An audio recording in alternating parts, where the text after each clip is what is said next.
नमस्कार। Corona update सम्बन्धी विशेष कार्यक्रममा यहाँलाई हार्दिक स्वागत छ। म हुँ प्रकाश गिरी।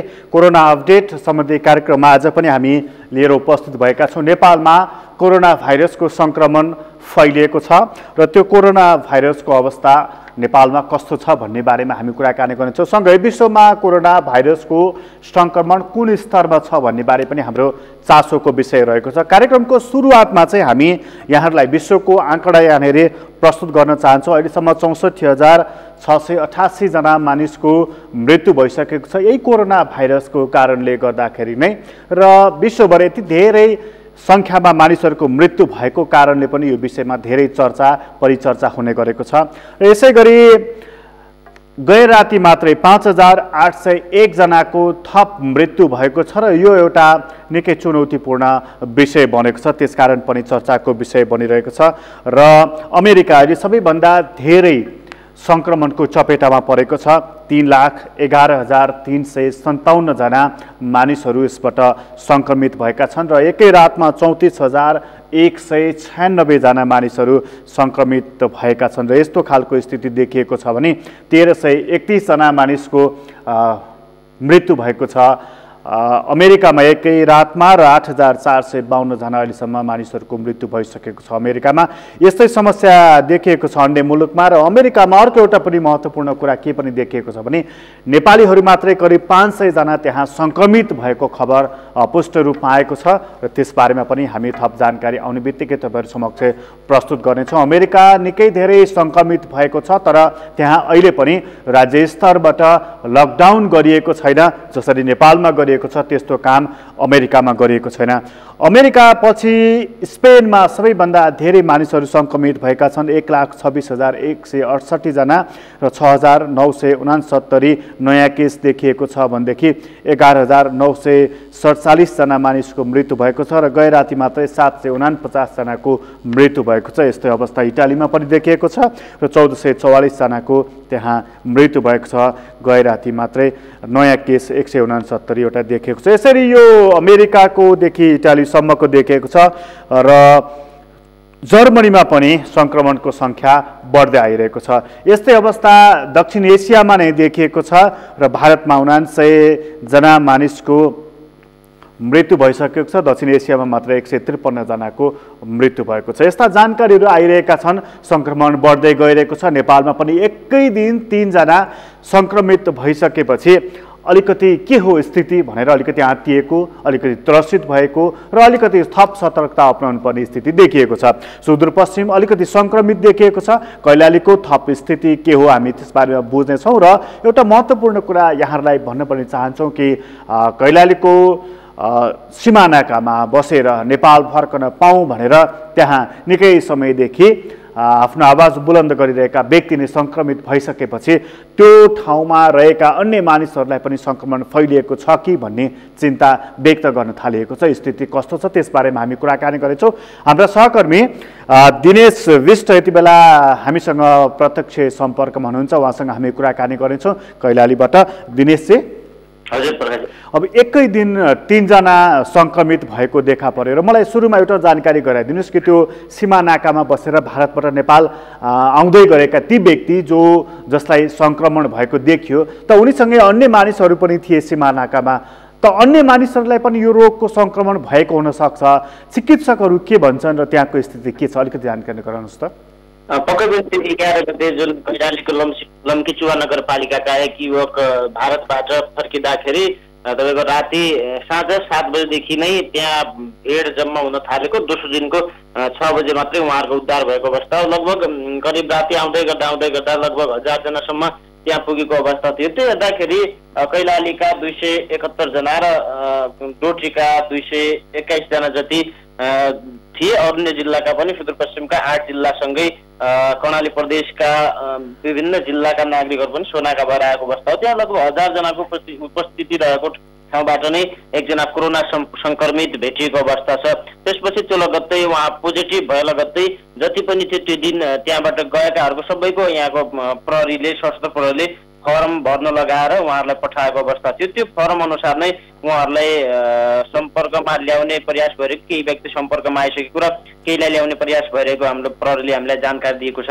त्यसैले अब चिकित्सकका अनुसार त जुन अब त्यत्रो भिडमा नै एकजना सङ्क्रमित पोजिटिभ भेटिएको अवस्था हो भनेपछि उहाँले उहाँबाट आउँदाखेरि उहाँ बसमा पनि त्यति भिडबाट बसमै आए, बसपछि त्यहाँ बसे, लगभग 24 घन्टा जति नै त्यहाँ बसेको अवस्था। त्यसपछि घर पुग्दा एक दिन घरमै बसेको अवस्था हो, दोस्रो दिन मात्रै क्वारेन्टाइनमा ल्याइएको अवस्था। उहाँले चाहिँ धेरै व्यक्तिहरूसँग सम्पर्क गरेको हुन सक्ने अनुमान गरिएको छ र अन्य उहाँसित आएका सङ्क्रमित हुन सक्ने पनि अनुमान गरिएको छ। दिनेश, तपाईँले जुन त्यो उहाँ कसरी सीमा नाकाबाट यसरी आउनुभयो भन्ने कुराको पनि चित्रण गर्नुभएको छ। यो जस्तो अब एउटा मानिस आफू गाडीमा चढेर आयो, घरमा पुग्यो, अनि बल्ल अस्पताल आयो भन्दाखेरि यसबिचमा थुप्रै मानिससँग भेटघाट भएको सङ्क्रमण अथवा यो सङ्क्रमण अन्यत्र गएको पनि हुनसक्छ। त्यहाँनिर चिकित्सकहरूले चाहिँ जस्तो ती व्यक्ति त सङ्क्रमित भए, उनको त उपचार भइरहेको छ अहिले क्वारेन्टाइनमा, त बाँकी उनको घर परिवार, उनले कोसँग भेटघाट गरे भनेर यो केस हिस्ट्रीहरू चाहिँ पत्ता लगाएर चिकित्सकहरूले उनीहरूको पनि परीक्षण गरिरहेको छ कि उनीहरूलाई चाहिँ यत्तिकै छाडिएको छ? अहिलेसम्म सम्पर्कमा सबैजना आएकै अवस्था छैन। नजिककालाई सम्पर्कमा हिजोदेखि मात्रै जब पोजिटिभ देखियो उहाँ, त्यसपछि मात्रै उहाँसित आएकाहरू, उहाँको परिवारले सम्पर्क ल्याउने प्रयास भइरहेको। अहिलेसम्म उहाँको परीक्षण चाहिँ भएको अवस्था छैन। केही व्यक्ति चाहिँ सम्पर्कमा आएको भन्ने हामीलाई प्रहरीले खबर गरेको छ, जानकारी गरेको छ। उहाँका परिवारको पनि परिवारसँगै उहाँसित आएका सम्पूर्णलाई क्वारेन्टाइनमा राख्ने र त्यसपछि परीक्षण गर्ने नगर्ने भन्ने कुरा चाहिँ त्यसको निर्केल भएको अवस्था छैन। चिकित्सकले पनि त्यसको फाइनल अहिलेसम्म के गर्ने भन्ने कुरा हामीलाई जानकारी गराएको अवस्था छैन। दिनेशजी, जस्तो अब त्यहाँ अर्को एउटा पनि घटना देखियो, खास गरी 3वटा घटना, त्यसमध्ये एउटा घटनाको हामीले कुराकानी गऱ्यौँ।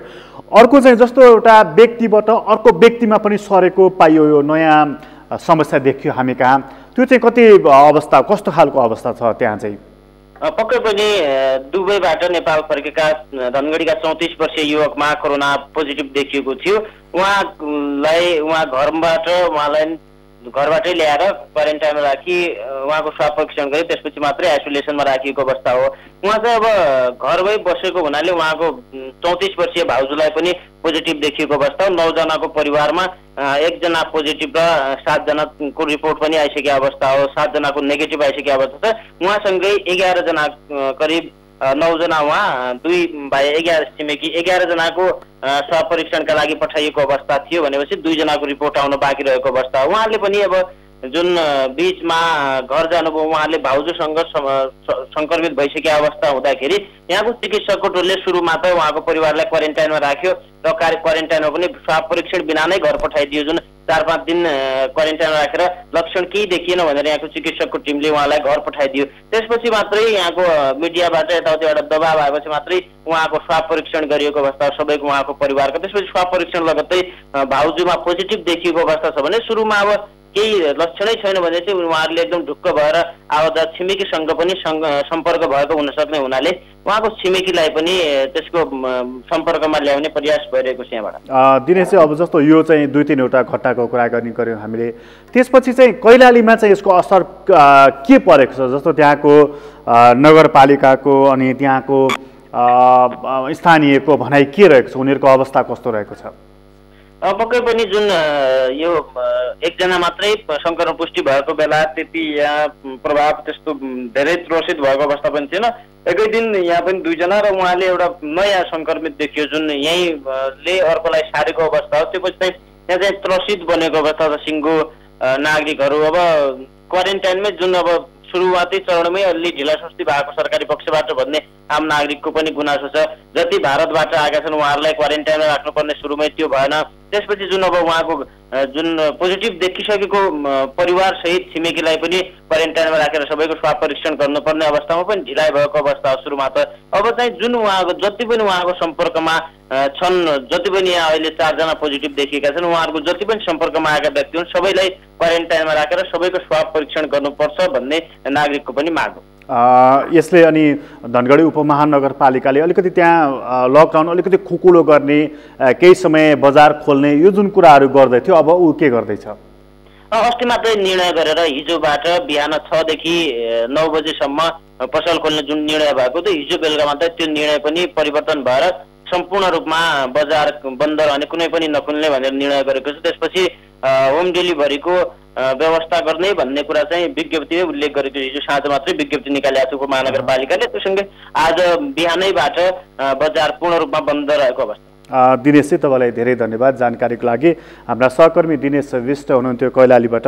कैलालीको स्थिति फरक देखिएको छ दर्शकवृन्द, र कैलालीले एउटा मात्रै सङ्क्रमण पुष्टि भएको बेलामा उसले बिहान र बेलुका बजार पसल खोल्ने भनेर अलिकति खुकुलो नीति लिने तयारी गरेको थियो र त्यो कुरा उसले सार्वजनिक पनि गरेको थियो। तर एकै दिन 3 जना सङ्क्रमण पुष्टि भइसकेपछि धनगढी उपमहानगरपालिकाले आफ्नो निर्णय फिर्ता लिएको छ। लकडाउनलाई फेरि पनि अलिकति बलियो नै कडा नै रूपमा लागू गरेको छ र यसरी सुदूरपश्चिमको नाका हुँदै भारतबाट नेपाल प्रवेश गरेका नेपालीहरूमा सङ्क्रमण देखिएको छ र तेस्रो देशबाट आएका व्यक्तिहरूमा पनि यो सङ्क्रमण देखिन थालेको छ। एउटा व्यक्तिबाट अर्को व्यक्तिमा पनि सर्न थालेको छ। स्थिति बेग्लै देखिन थालेको छ नेपालको, र यो नेपालको मात्र स्थिति होइन। नेपालको यो कोरोना भाइरसको सङ्क्रमण फैलनुको पछाडि हामीले भारतलाई पनि हेर्नुपर्ने हुन्छ दर्शकवृन्द। भारतमा अहिलेसम्म सार्क राष्ट्रमै 153 जनाको मृत्यु भइसकेको छ र त्यसमध्ये भारतमा मात्रै 79 जनाको मृत्यु भएको छ र भारतमा एकै दिन शनिबार मात्रै 13 जनाको ज्यान गुमाएपछि 79 जना पुगेको थियो। यसै गरी पाकिस्तानमा 41 जनाको मृत्यु भएको छ, बङ्गलादेशमा 8 जना मानिसको मृत्यु भएको छ, अफगानिस्तानमा 7 जनाको र श्रीलङ्कामा 5 जनाले ज्यान गुमाएका छन्। यसरी दक्षिण एसियामा 153 जना मानिसले ज्यान गुमाइसकेका छन्। स्थिति अलिकति बेग्लै भएको छ। यो भारतमा रोगको सङ्क्रमण फैलिँदै जाँदा नेपालमा यसको असर पनि पर्ने भएको हुनाले नेपाल थप सतर्क र सचेत रहनुपर्नेछ। सिमानाका बन्द गरिए पनि अन्य नाकाहरू मार्फत पनि नेपालीहरू प्रवेश गरिरहेको हामीले पाइरहेका छौँ। त्यस्ता खालका खबरहरू पनि आइरहेको छ र यी नाकाहरूको बारेमा नेपालले सोच्नु पर्नेछ र नेपालमा सङ्क्रमण फैलिन नदिनको लागि नेपाल चनाखो थप हुनुपर्नेछ। अहिलेसम्म चनाखो त भएकै छ, त्योभन्दा पनि चनाखो हुनुपर्नेछ। भारतमा 79 जनाको मृत्यु भनेको चान्चुने कुरा होइन। नेपालले सतर्कता चाहिँ कस्तो अप्नाइरहेको छ, तर खास गरी नेपालले भारतसँगको सीमा नाका बन्द गर्नको लागि सबैभन्दा पहिला हाम्रो प्रदेश नम्बर 2 ले तदारुकता अप्नाएको थियो र त्यो तदारुकता अप्नाउँदाखेरि पनि दिल्लीको मस्जिदमा भएको प्रार्थनामा पनि नेपालीहरू पुगेको, सप्तरीमा 3 जना मानिस भेटिएको, त्यो मस्जिदमा गएको लगायतका कुराहरू आइरहँदाखेरि हाम्रो प्रदेश 2 ले के सोचिरहेको छ, तयारी कस्तो खालको गरिरहेको छ, हामी कुराकानी गर्नेछौँ हाम्रो प्रदेश नम्बर 2 का मुख्यमन्त्री लालबाबु राउतसँग। उहाँसँग हामी कुराकानी गर्नेछौँ। मुख्यमन्त्रीजी, यहाँलाई स्वागत छ सगरमाथा टेलिभिजनमा। धन्यवाद। अनि तपाईहरूले सबैभन्दा पहिला सीमाहरू बन्द गर्नुभयो भारतसँगको।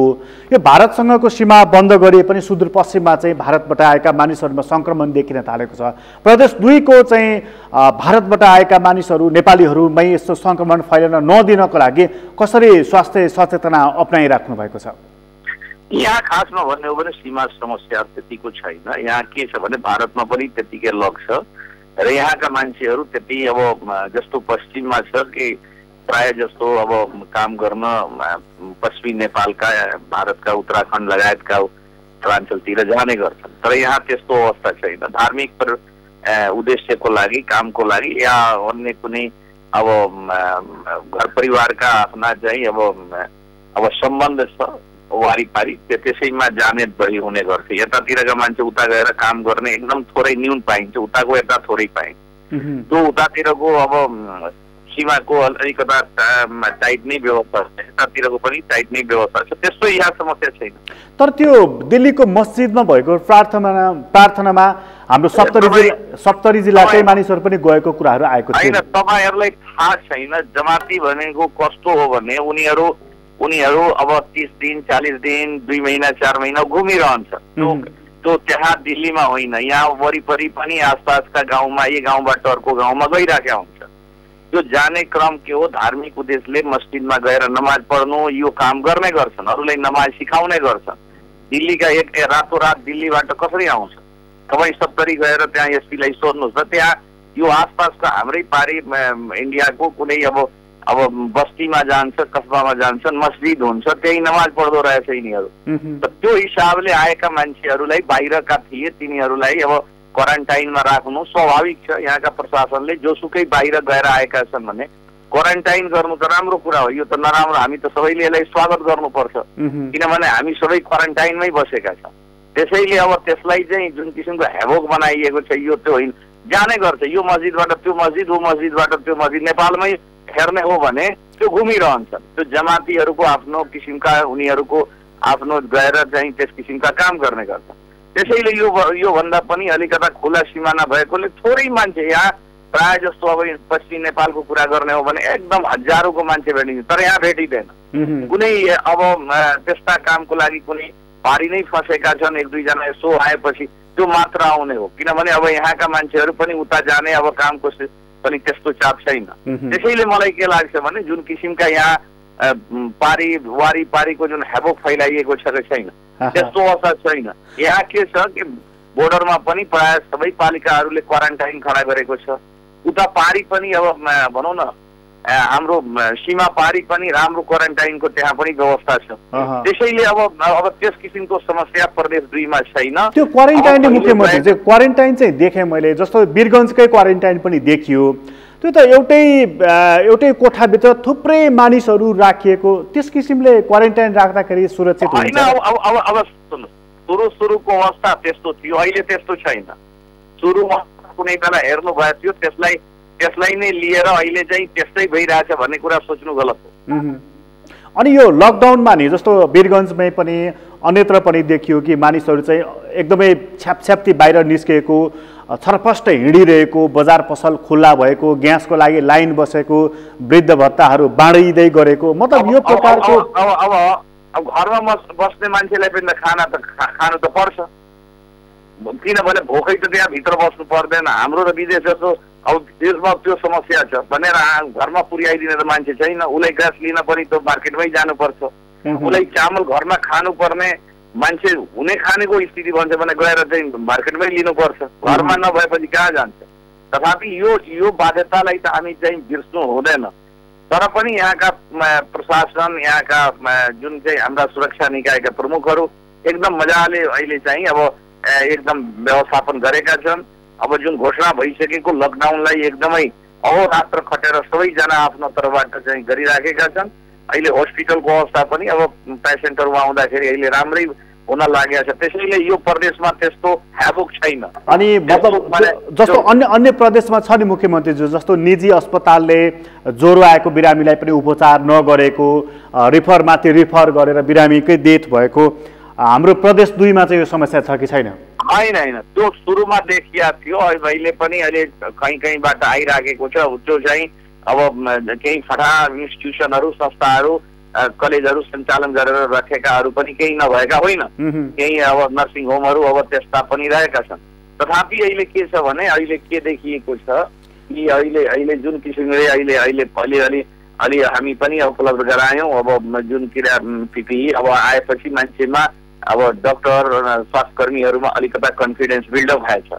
त्यसैले अब कन्फिडेन्स बिल्डअप भएछ। हाम्रो उनीहरू डक्टरहरू भन्छन् नि, डाक्टर साहब हामीसँग कुरा गर्दाखेरि डाक्टर साहबहरू के भन्छन् भने त्यो पिपिई पनि पर्याप्त भएन, ग्लोभ्स पनि भएन, गगल्स पनि भएन, हामीलाई त अप्ठ्यारो छ, बिना बन्दुक युद्ध कसरी गर्ने भन्छन् नि। एकछिन गगल्स ग्लोभ्स ठिक छ, अहिले तपाईँले थाहै छ नि जुन किसिमले पठाइएको छ पिपिई त त्यसमा के भएछ त दुनियाँलाई थाहा भइसक्यो। अब जुन किसिमका थर्ड क्लास अब कामै नलाग्नेहरू पनि अब जुन किसिमको पठाए, तथापि यसको बाहेक पनि हामी आफ्नो स्तरबाट किनेर कहीँबाट ल्याएर यहाँ भइराखेका छ। विभिन्न अस्पतालहरूमा त्यसको चाहिँ इन्तजाम हुने क्रम जारी छ।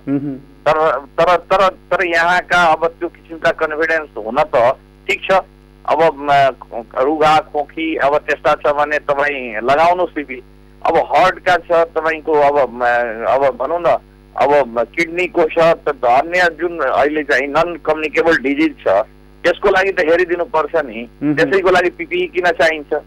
प्राइभेट क्लिनिकमा हेर्न मिल्ने, सरकारी गभर्मेन्टल स्कुलमा, निजी क्लिनिकमा के अरे निजी क्लिनिकमा हेर्न मिल्ने र यो सरकारी अस्पताल सामुदायिक जहाँ चाहिँ अब जहाँको सुविधा पाएर चाहिँ विदेश पढ्न जाने आउने त्यहाँ काम गर्न नमिल्ने भने हुँदैन नि त, त्यो त त्यहाँ पनि हेरिदिनु पर्छ। यसको मतलब के डक्टरहरूले अलिकति अटेरी गरेका हुन् त त्यसपछि नमानेका हुन् त? त्यसैले हामी भन्ने पनि गरेका छौँ उहाँहरूलाई ठिक छ, उहाँहरूको उहाँहरूको जीवनको रक्षा पनि हाम्रो लागि महत्त्वपूर्ण चाहिँ अब एउटा जिम्मेवारी हो। उहाँहरूको कसरी कन्फिडेन्स बिल्डअप हुन्छ स्वास्थ्यकर्मी डाक्टरहरूको हामी पनि लागेका छौँ। तर हाम्रो अनुरोध मात्र के छ भने ठिक छ कोरोना तपाईँ सस्पेक्टेड कुनै त्यस्तो पेसेन्ट छ भने त्यसमा प्रिकसन लिनुहोस्, पिपी नभइकन नहेर्नु। तर अन्य जुन अब भनौँ न अब नन कम्युनिकेबल डिजिज जुन चाहिँ धेरैदेखि क्रोनिक डिजिज रहँदै आएको छ त्यसलाई नहेर्नु हुन्छ भने त मर्छ। अहिले हात काटिएको खुट्टा काटिएको त्यस्ता पनि धेरै एउटा पेसेन्ट त्यस्ता पनि अब अलिकता मरे। अब त्यसरी हो तपाईँले भन्नुभयो जस्तो नसर्ने रोग हेर्नको लागि त चिकित्सकहरूलाई समस्या छैन र पनि नहेर्दाखेरि त बिरामीहरू त मरिराखेका छन्, जस्तो 4-5 वटा केसहरू आइसकेका छ। त्यस्ता चिकित्सकहरूलाई त्यस्ता अस्पतालहरूलाई के गर्ने त? अब के भन्नुभयो? अब मतलब त्यसरी नहेर्ने त्यसरी जाँच नगर्ने चिकित्सकहरूलाई अस्पतालहरूलाई के गर्ने त? अब यतिकै हामी चुप लागेर बस्ने होइन। हामी भन्ने गरेका छौँ अब उनलाई त्यस्ता अस्पताललाई अब यो मुलुकमै यस्तो सङ्क्रमणको समयमा सहयोग नगर्ने अस्पताल त कुनै पनि हालतले त्यो सरकार त सञ्चालनमा त राख्नु त हुँदैन। भोलिका दिनमा यसको हामी चाहिँ प्रबन्ध मिलाउँला। यस्ता संस्था त प्रदेशलाई यो देशलाई किन चाहिन्छ? यो मुलुकका जनता अलि समस्यामा परेको बेलामा यो त क्रिमिनल केस यिनीहरूको विरुद्धमा फायर गर्नुपर्छ। क्रिमिनल जो त फौजदारी मुद्दा लगाएर यिनीहरूलाई त यो कार्यहरू बन्द गर्नुपर्छ। किन भन्दाखेरि अहिलेको अवस्थामा तपाईँको अस्पताल बन्द गर्नु होइन, लुट्ने बेलामा यो मुलुकलाई लुट्नु, सरकारी हस्पिटल के अरे हस्पिटलको नाममा यहाँ चाहिँ हामी चाहिँ यो गरिरहेछौँ, बाहिरबाट ल्याउने इक्विपमेन्ट्सको नाममा उसले चाहिँ दुनियाँ के भन्छन् कि उसले त्यहाँबाट छुट पाएर चाहिँ सामान ल्याउनु र यो सङ्कटको समयमा यस्ता अपराधीलाई त मलाई यहाँ त होइन, यो त फौजदारी कानुन अन्तर्गत यिनीहरूलाई समेत कारवाही गर्नुपर्छ। हजुर मुख्यमन्त्रीज्यू तपाईँलाई धेरै धेरै धन्यवाद हामीलाई समय दिनुभएकोमा, यति महत्त्वपूर्ण कुरा जानकारी गराइदिनुभयो। यहाँलाई फेरि पनि धेरै धेरै धन्यवाद। आदरणीय दर्शक हामीले कुराकानी गरेका थियौँ प्रदेश नम्बर 2 का मुख्यमन्त्री लालबाबु राउतसँग। उहाँसँग हामीले प्रदेश नम्बर 2 को स्थितिको बारेमा कुराकानी गरेका थियौँ। उहाँले निकै महत्त्वपूर्ण कुरा गर्नुभएको छ। यस्तो सङ्कटको बेलामा उपचार नगर्ने चिकित्सक र अस्पतालहरू सङ्कटमै काम लाग्दैनन् भने अन्य समयमा किन काम लाग्छ नि त? उहाँको एउटा प्रश्न रहेको छ र यो प्रश्न उहाँले दिनुभएको छ र खास गरी यस्ता अस्पतालहरूलाई फौजदारी अभियोग लगाएर कारवाही गर्नुपर्छ भनेर उहाँले भन्नुभएको छ र प्रदेश नम्बर 2 मा समस्या नरहेको कुरा बिस्तारै ती समस्याहरूको समाधानको दिशातर्फ जाँदै गरेको कुरालाई पनि उहाँले हामीलाई जानकारी गराउनु भएको छ। यो प्रदेश नम्बर 2 को कुरा थियो। यो प्रदेश नम्बर 2 को स्थितिपछि हामी एकछिन तपाईँहरूलाई अलिकति फरक पाटोमा हामी कुराकानी गर्न गइरहेका छौँ। खास गरी पशुपति एउटा हिन्दूहरूको आराध्य देव र त्यो पशुपति क्षेत्रमा 1-2वटा नयाँ समस्याहरू पनि देखेका थिए। जस्तो केही दिन अघि एउटा बालक आफ्नो अभिभावकको लासको छेउमा बसिरहेको र त्यो बालकले आफ्नो लाससम्म जलाउनु नपाएको कुरा पनि उत्तिकै सार्वजनिक भएको थियो।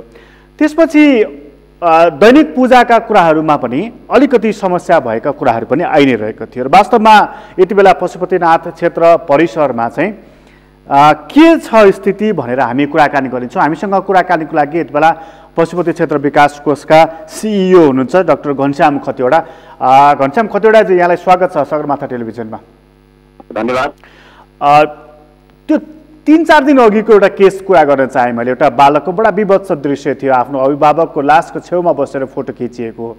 त्यतिसम्म निर्दयी भइसक्यो हाम्रो पशुपति क्षेत्र विकास कोष।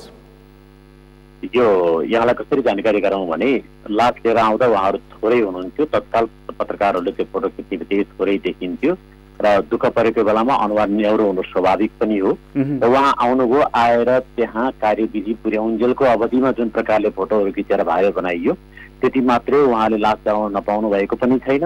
हामीले तुरुन्तै लास जलाउने व्यवस्थापन गरेका छौँ, उहाँसँग पैसा पनि लिएका छैनौँ र हामीले उहाँलाई जे जस्तो व्यवस्थापन गर्नुपर्ने हो पशुपति विकास कोषकै इनिसिएसन बनाएर हाम्रो कर्मचारीलाई डाइरेक्सन गरेर हामीले पठाएका छौँ।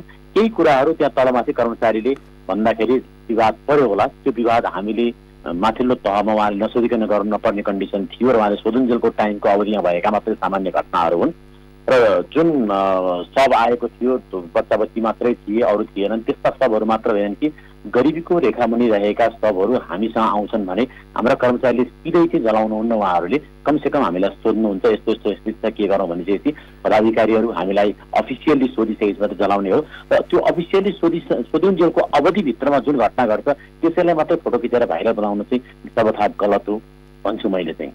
भनेको तपाईँहरूको एक्सेसमा हुनुहुन्छ कर्मचारीहरू, तपाईँहरूलाई उहाँले सोध्नुहुन्छ, त्यसपछि पैसा छैन भनेकै भरमा लास नजल्ने अवस्था छैन? छैन, अहिलेसम्म हामीले त्यस्तो कुनै पनि अवस्था बनाएकै छैनौँ र आजका दिनसम्म पशुपति क्षेत्र विकास कोषको इनिसिएसन रहेको यो घाटहरूमा अहिलेसम्म पैसा नभएर कुनै पनि लासहरू नजल्नु पर्ने स्थितिहरू वा विवाद आउनुपर्ने स्थितिहरू कहीँ पनि भएका छैनन्।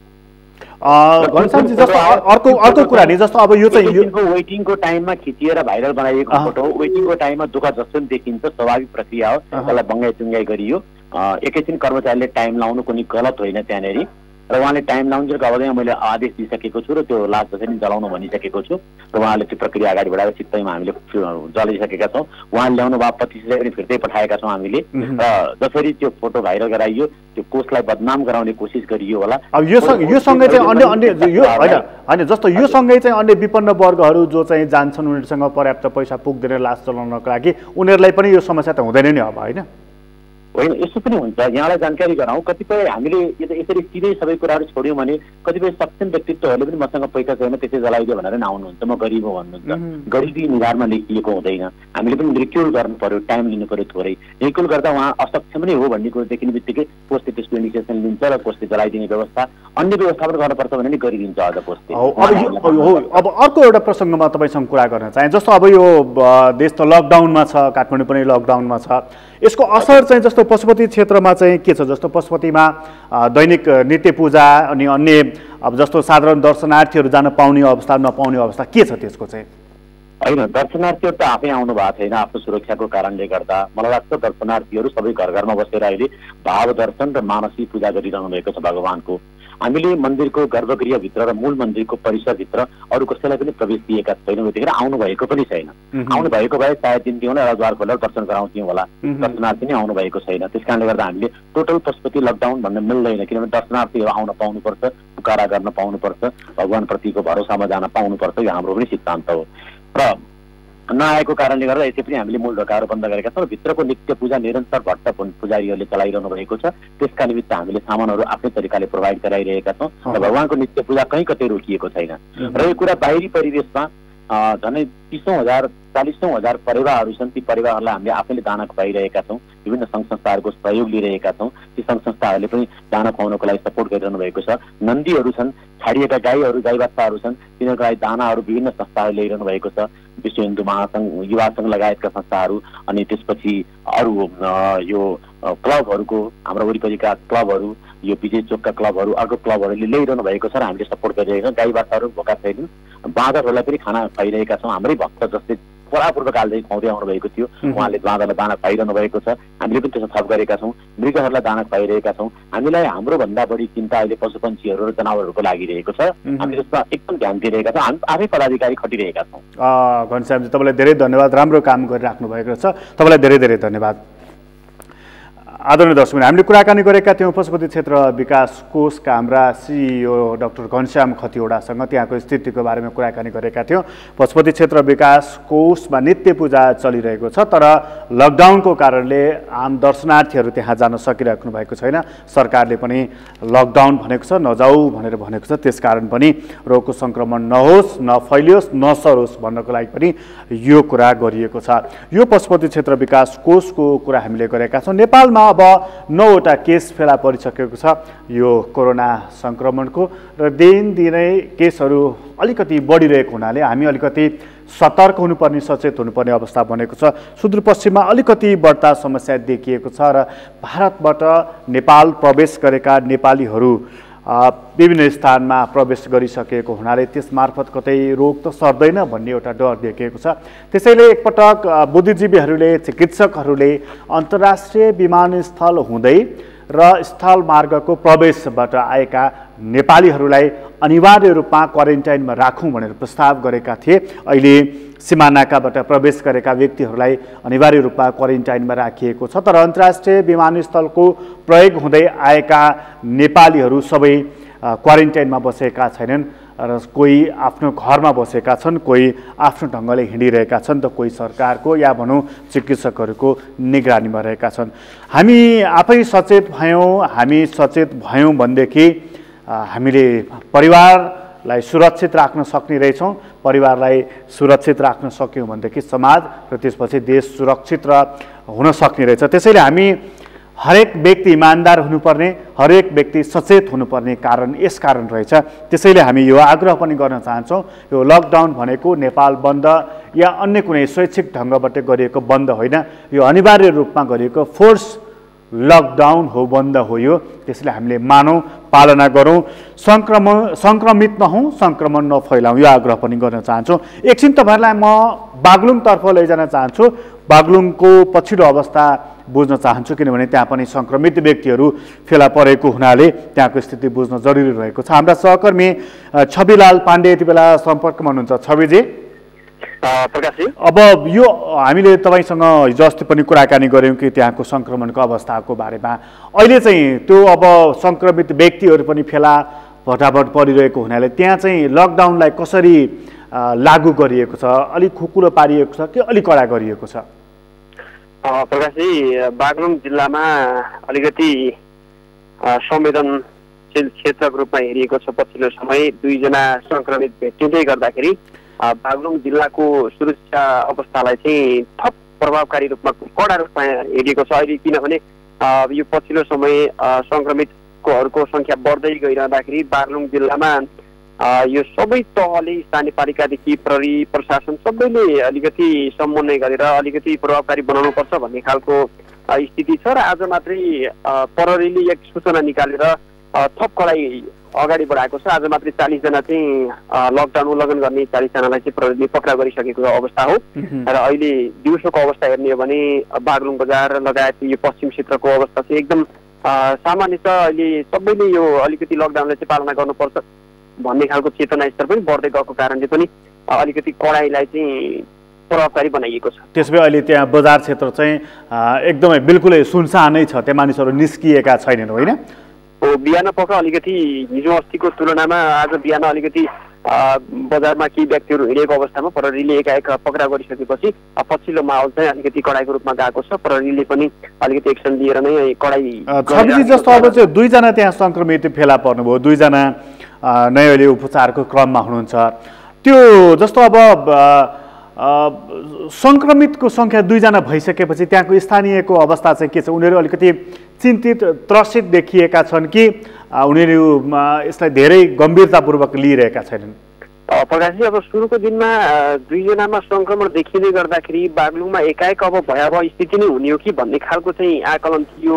र पछिल्लो अवस्थामा ती सङ्क्रमित व्यक्तिको परिवारहरूको पनि स्वाब परीक्षण गर्दाखेरि नेगेटिभ आएको कारणले पछिल्लो समयमा सुरुवाती जस्तो समस्या चाहिँ अहिले छैन। किनभने परिवारकै सदस्यमा चाहिँ नेगेटिभ रिपोर्ट आइसकेपछि अब अरूमा चाहिँ कमै फैलिया हो कि भन्ने खालको आकलन छ। तर जुन खालको सतर्कता अप्नाउनु पर्ने चाहिँ कडाइका साथ अप्नाइएको अवस्था छ।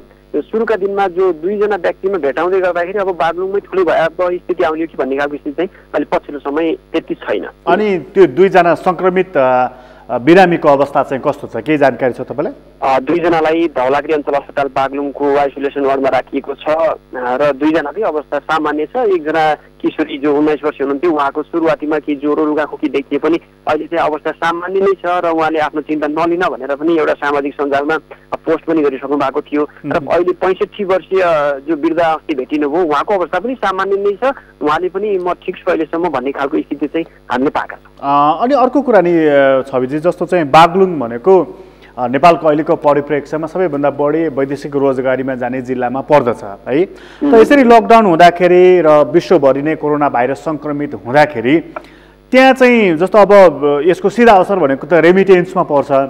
त यो के आकलन गरिएको छ त्यहाँ कि यो यसले अर्थतन्त्रमा बागलुङको कस्तो असर पर्ने आकलन गरिएको छ त्यहाँ? हो, यो कुरा चाहिँ जायज कुरा हो। बागलुङ जिल्ला भनेको एउटा वैदेशिक क्षेत्रमा धेरै युवाहरू चाहिँ गएको अवस्था चाहिँ हो र अहिले विदेश गएका अधिकांश युवाहरू चाहिँ फर्किसकेको अवस्था पनि छ र विदेशमै रहेका पनि लकडाउनका कारणले काम गर्न नपाएको भन्ने खालको चाहिँ अवस्था छ वैदेशिक रोजगारीमा रहेका युवाहरू पनि। र बढी मात्रामा भारततिर रहनु भएको थियो, उहाँहरू पनि नेपाल आफ्नो जिल्ला फर्किसकेका कारण पनि अहिले बागलुङमा धेरैको चाहिँ आएको अवस्था छ र त्यो खालको अवस्था रहिरहँदाखेरि वैदेशिक रोजगारीबाट आउनेतिर पनि एउटा सतर्कता अप्नाइएको छ र तपाईँले भने जस्तै रेमिट्यान्समा चाहिँ अलिकति समस्या नै हुने खालको स्थिति चाहिँ बागलुङमा छ, किनभने धेरै युवाहरू चाहिँ वैदेशिक रोजगारीमै भएको कारणले गर्दाखेरि विदेशबाट आउने रेमिट्यान्स या नआउँदा नभित्रिँदाखेरि अर्को समस्या भोलिका दिनमा आउने हो कि भन्ने खालको आकलन चाहिँ छ। अनि अन्तिममा बताइदिनुहोस् छविजी, जस्तो अब त्यहाँ 2 जना सङ्क्रमित हुनुहुन्छ, धौलागिरी अस्पतालमा उपचार पनि उहाँहरूको भइरहेको छ, चिकित्सकहरूको भनाइ चाहिँ के छ? जस्तो अन्यत्र के भन्दै हुनुहुन्छ कि हामीलाई पर्याप्त मात्रामा उपकरणहरू भएन आदि इत्यादि भएन भनेर, त्यहाँको चिकित्सकहरूको भनाइ चाहिँ के रहेको छ? अब सुरुका दिनमा बागलुङ जिल्लामा 1 जना मात्रै चिकित्सक हुनुहुन्थ्यो स्वाब टेस्ट गर्ने भन्नाले स्वाब लिने व्यक्ति। अब अहिले पछिल्लो समय त्यो भइरहँदाखेरि तीव्र जनगुनासो आइसकेपछि त्यसलाई चाहिँ अलिकति राज्य पक्षबाट पनि हेरेको अवस्था छ। चिकित्सकहरूले लगाउने पिपीको उत्तिकै समस्या थियो र पछिल्लो समय स्थानीय तह त्यसै गरी प्रदेश तथा सङ्घबाट यहाँबाट निर्वाचित सांसदहरूको पनि उत्तिकै पहल रह्यो। त्यस कारणले अहिले चिकित्सकहरूलाई समस्या त्यस्तो खासै छैन। बागलुङबाटै अब स्वाब टेस्ट परीक्षण हुनुपर्छ भन्ने कुरा पनि भइरहेको छ र अब 1-2 दिनमा सायद बागलुङबाट पनि हुने भन्ने खालको कुरा छ। त्यो कारणले गर्दा त्यो समस्या चाहिँ अलिक कमै छ।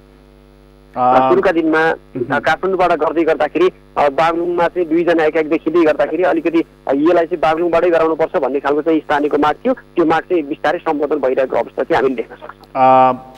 छविजी तपाईँलाई धेरै धन्यवाद जानकारीको लागि। सहकर्मी छविलाल पाण्डे हुनुहुन्थ्यो, हामीसँग कुराकानी गर्दै हुनुहुन्थ्यो बागलुङबाट। बागलुङमा 2 जना सङ्क्रमित देखिनु भयो र उहाँहरूको धौलागिरी अस्पतालमा उपचार भइरहेको छ। 1 जना 19 वर्षीय युवती को अवस्था सुधार भइरहेको छ, उहाँ लगभग सामान्य हुनुहुन्छ र अर्को व्यक्ति अलिकति उमेरमा अलिकति वृद्ध हुनुहुन्छ, 65 वर्षीय, उहाँको अवस्था पनि सामान्य रहेको भनेर हाम्रा सहकर्मीले जानकारी दिनुभएको छ। कोरोना भाइरस लाग्ने बित्तिकै आत्तिहाल्नुपर्ने, चिन्तित भइहाल्नुपर्ने र त्यो व्यक्तिको मृत्यु भइहाल्छ कि भनेर त्यसरी भयभीत या त्रसित भइहाल्नुपर्ने अवस्था होइन र अहिलेसम्म विश्वकै हेर्ने हो भनेदेखि पनि कोरोना भाइरस सङ्क्रमण भएका व्यक्तिहरूलाई रोग त लागेको छ, 12 लाख मानिसलाई यो रोग त लागेको छ र नयाँ 84,800 केस पनि देखा परेको छ र 64,000 मानिसको मृत्यु पनि भएको छ।